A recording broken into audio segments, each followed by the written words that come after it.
Okay, we're going to look more at arrays now and how we actually use them in code after the quick overview in the previous unit. So 7.2 really looks at how we declare and use arrays, even use it in Java.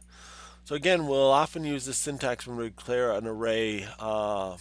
We'll say the data type of the array and then brackets and then the identifier, the name of the array that we'll be working with. Maybe we'll look at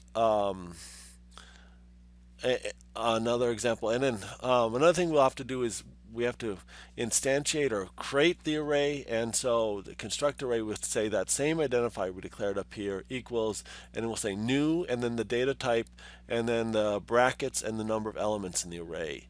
Often these things are in two different statements. So we'll have this statement in one place and this statement in another spot. But frequently we'll combine these two since this identifier is in both and they can be combined in one declaration. So here's an example of that. We might say int bracket my array.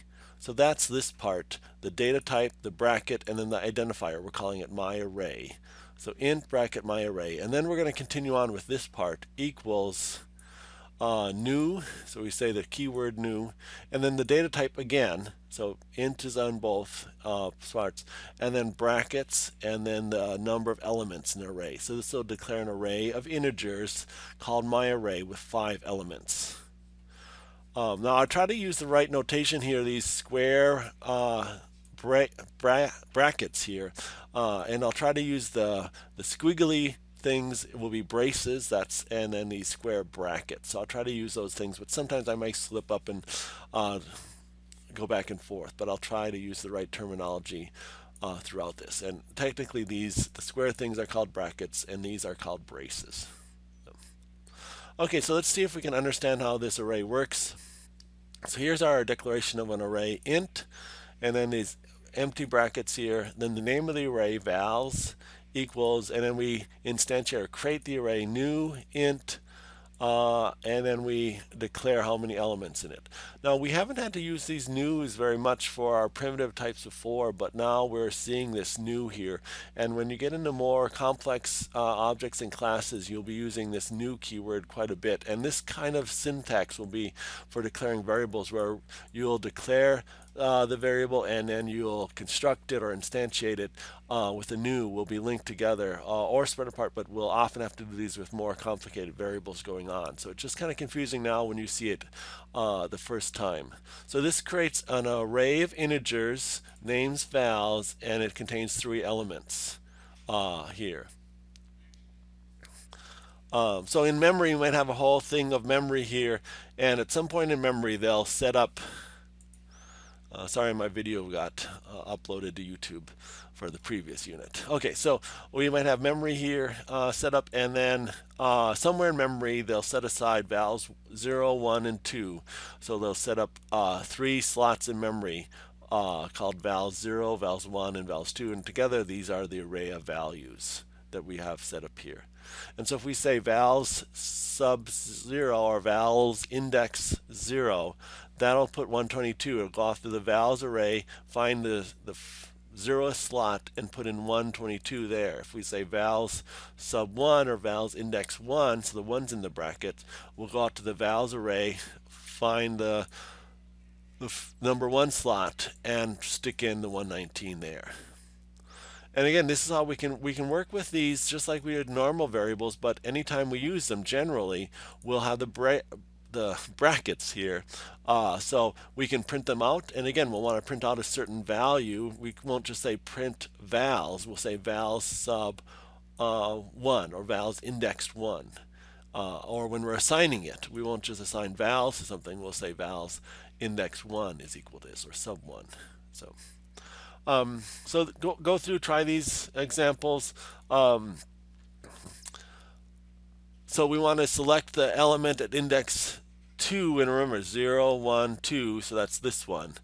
And you can work this out. So try to select these and go through these examples. And this will walk you through some more things questions about how many elements, and reading these array declarations. So these are good practice to get you familiar with these arrays, because they're hard to work with when you're just used to thinking on a variable as a single storage location. Now we have this whole multiple storage locations, and we have these indexes into these. So here we're declaring, this is another example, we're declaring an array. So again, here this is an integer, no brackets, and this is just how we declare a normal integer. And in fact, we're initializing it to a value 0 here. But here's an array of integers. I can tell that because the brackets right here. This is an array of integers. It's called oldest person. And again, when we instantiate, rather than just setting equal to 0, we have to say new and then int, the same type that's over here.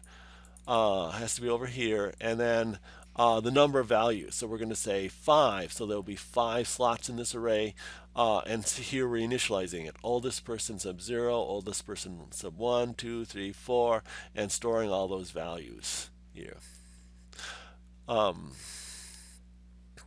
Now, when we're working with these, when we're printing out the oldest person, before we've been just putting in like a value. We've been printing things out as like print val sub 1, but the thing in the brackets can actually be an expression that evaluates to an integer, and so that's what we're doing here.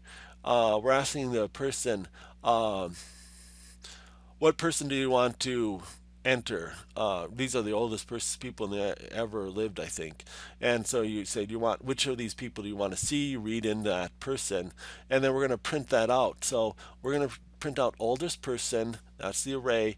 But now we're going to use the variable they entered, n person. So inside the brackets is going to be an integer value. The only thing we have to watch is that they might enter a 5 for the 5th oldest person, but the index is actually 4, one less.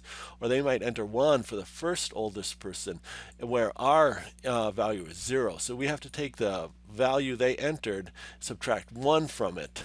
So again, the thing in the brackets can be an integer expression, something that evaluates to an integer. Okay, so again, we look at some other examples of that, and we'll often use for loops. For loops work really well in conjunction with these arrays. And so here we're declaring we have a number of elements in our array. And again, this is something a little bit different. Now we're declaring a constant for the number of elements. And then when we declare our arrays, int bracket user number equals new, and again, int again. And then rather than having like a 5 or an 8 in here, we have this constant. So we have this constant declared up here, and we're using this here. And this will actually help us with our loops also. So now we're going to have the user enter these values, enter 8 numbers. So we're going to loop through 8 times for I equals 0, I less than the number of values, I plus plus I. And then we're going to say enter a value, and we're going to read in that value. But we're not going to just store it in any variable. We're going to store it in our array. So we need our index, so we're going to use I. So when I is 0 here, it'll store it into the 0th spot. When I is 1, it'll store it in the first or 1 index, 2 index, 3 index. So it'll store each element in a different slot in the array. And again, when we're printing things out here, we'll be printing out, we'll say I equals 0 because the first element in our array is 0, and while it's less than, not less than equals, but less than the number of elements, we're going to increment, and then we're going to print out. So the first time this will go through, I will be 0, and we'll print out user value sub 0, and that'll be the 0th element in the array. And then we'll loop back up, and I will be incremented to 1, and we'll print out user element sub 1 and user element sub 2, 3, 4, all the way up to I'll be equal to 8, and we'll print user element, well, it will be less than 8, it'll be 7, and we'll print out user elements 7. And then when it gets 8, we'll have quit the loop, because again, with an array of 8 elements, they're numbered 0 through 7. So again, this sort of structure you'll see a lot where we're looping through each element in the array, reading values into the array or printing values out to the array. So there's some other things here you can, I said usually we initialize the arrays to different values. You can do this constructor where you can initialize the array to a set of values. Here you can say int bracket my array equals, and then rather than saying new, you can actually just give an array here. It's kind of weird when you do that. Use these braces and list all the elements in an array. This is used sometimes, especially with beginning code. It's not that commonly done, but it's something you should be aware of that can be done. So it walks you through some examples of setting up this array. And then we get into the challenge activities. Feel free to try out the challenge activities with these arrays and see if you can understand what they're doing.